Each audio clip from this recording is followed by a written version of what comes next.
ఇక సాయం సంధ్యా సమయంలో 4 నుంచి అంటే సూర్యాస్తమయం అయ్యేలోపే మనం ఇల్లుని తుడుచుకోవాలి. అయ్యాక తుడవకూడదు. తుడిస్తే తుడిచిపెట్టుకుపోద్ది అంటారు. అంటే ఆ సమయంలో సూర్యుడు ఉండడు కదా మనకి. ఆ సమయంలో తుడవకూడదు అని చెప్తారనమాట. అసలు ఏ రోజున ఏమేసి తుడవాలి? ఇదొక సందేహం. అసలు పేడతో అలికే రోజులు పోయిన తర్వాత ఈ ఇంట్లో నీళ్ళలో ఏమేసి తుడవాలి? లిక్విడ్సా?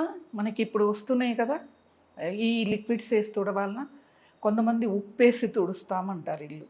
ఇంట్లో ఉప్పేసి తుడిస్తే ఒక్కసారి ఆలోచించండి. మనము కాళ్ళు కడుక్కొని బాత్రూంలోంచి వచ్చి ఆ రోజు ఉప్పేసి అలికిచ్చిన రోజు మన పాదం అతుక్కొని పోద్ది. జారి పడే అవకాశం కూడా ఉంటుంది. ఏదో కొంచెం ఏసి ఒక చోట ఎక్కడైనా ఒక్కసారి బకెట్‌లో వేసి దాన్నే తుడవాలి. అది చిటికెడంత వేస్తే మనకలా అతుక్కోదు. అంటే మన ఇంట్లో ఉన్న వ్యతిరేక శక్తులు వెళ్ళిపోవటానికి అని చెప్పని ఉప్పేస్తారు.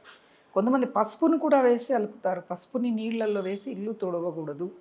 పసుపు శుభానికి సూచకం గదా! దాన్ని ఎలా తొక్కుతాం మనం? తొక్కకూడదు. కాబట్టి ఇలా పసుపుని కూడా వేయకూడదు. ఉప్పుని కూడా మనం కొన్ని రోజుల్లో మాత్రమే అమావాస్య తిథి రోజున ఉప్పేసి తుడవచ్చు. శనివారం రోజున చేయవచ్చు.